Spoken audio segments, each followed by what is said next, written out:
to honor 3 pioneers. We add to our Hall of Fame Foster May, Bob Taylor, and Merrill Workhoven. There was nobody in Nebraska whose radio voice was better known than that of Foster May. It was said that 80% of the audience listened to his WOW radio man-on-the-street interviews.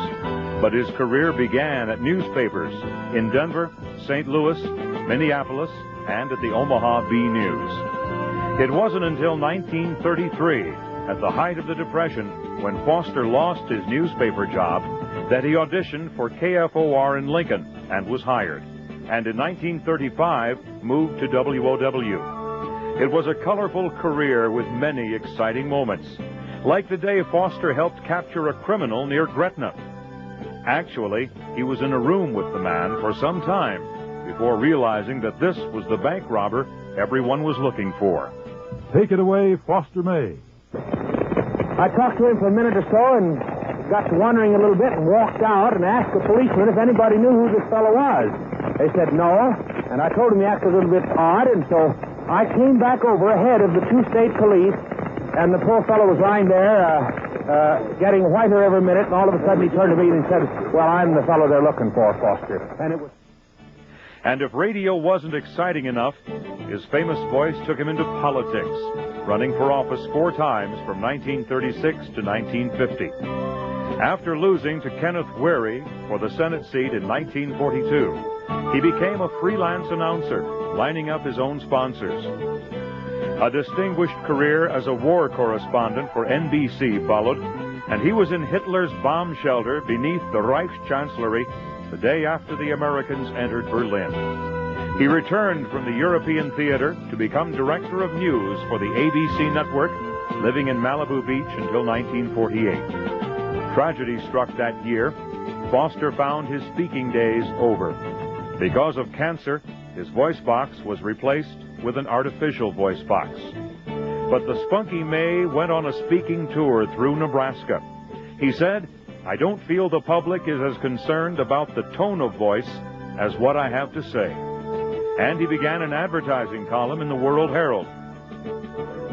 While running for office, he said, "To bring to people the truth, regardless of the personal effort or risk involved. To this, I devoted many of the best years of my life." Married 3 times, he had 2 daughters. In 1951, Foster May died. He was only 46 years of age, and he was truly a radio phenomenon. Hello, everybody. This is Bob Taylor. For many years, Mr. Television News in Lincoln was the likable Bob Taylor. A native of North Carolina, Bob was graduated from the Northwestern University Medill School of Journalism in 1951 and worked briefly for NBC News in Chicago. He then moved to Lincoln as news director for KLMS and joined KOLN News in 1953, becoming news director in 1961.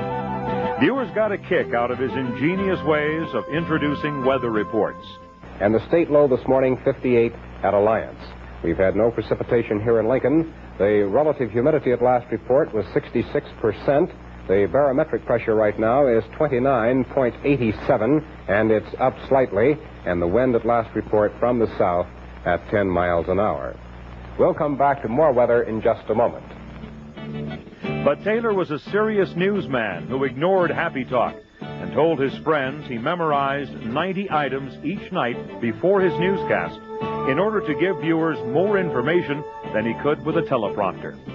A Lincoln fireman is in Lincoln General Hospital tonight with what is described as a non-paralytic case of polio. The esteem in which he was held was shown twice in 1970.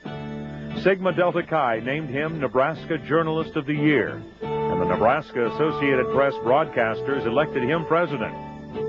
Earlier, in 1964, Bob and Mel Maines had received a Golden Mike Award from the Nebraska American Legion Auxiliary for a biweekly children's newscast. But perhaps the award he was most proud of was given in 1972. Bob rescued 2 students who fell through the ice while skating, and he was made an honorary fireman by the Lincoln Fire Department. He was a part-time instructor at the University of Nebraska School of Journalism, and his family, which included wife Dottie, son and daughter-in-law Mark and Kathy, and grandson Brett, came first. I like to see people who do the very best they are capable of doing. I think you edit news by the seat of your pants. It's the excitement of the moment. My wife Dottie understands the weird hours, but she's a good critic. I like to play a lot of tennis. We walk quite a bit, and we enjoy shopping together. When we have the time together, we try to make it count. Bob Taylor died at the age of 57 in 1981, leaving a legacy for newsmen yet to come. This afternoon, Coach Bill Glassford of the University of Nebraska announced his resignation. Bill, first of all, we'd like Yes, these are the rich, resonant tones of the voice of mid-America, Merrill Workhoven. Born in Orange City, Merrill grew up in Sioux City and attended the University of Iowa. We know him as the man whose voice was heard for more than 30 years on WOW radio. But he began his career as a banker, first in Sioux City, and then in 1938 to Los Angeles and the California Bank at Hollywood and Vine.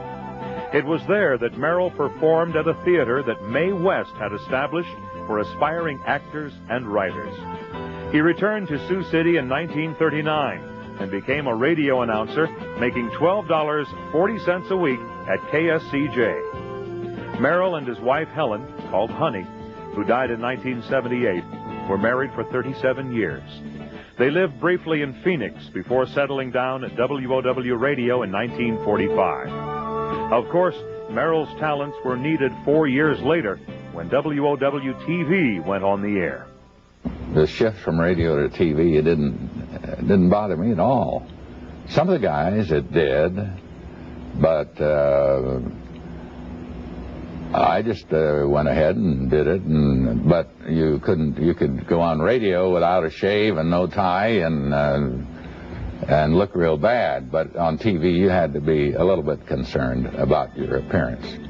The man who worked from 5 in the morning until noon on WOW Radio, then turned around and worked nights from 6 until sign-off on WOW TV, says he really enjoys retirement because now he can sleep late.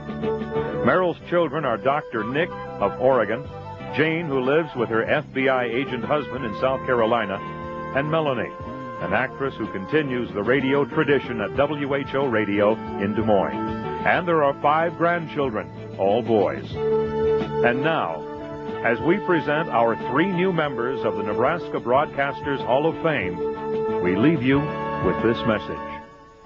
My time is up. Thank you for yours.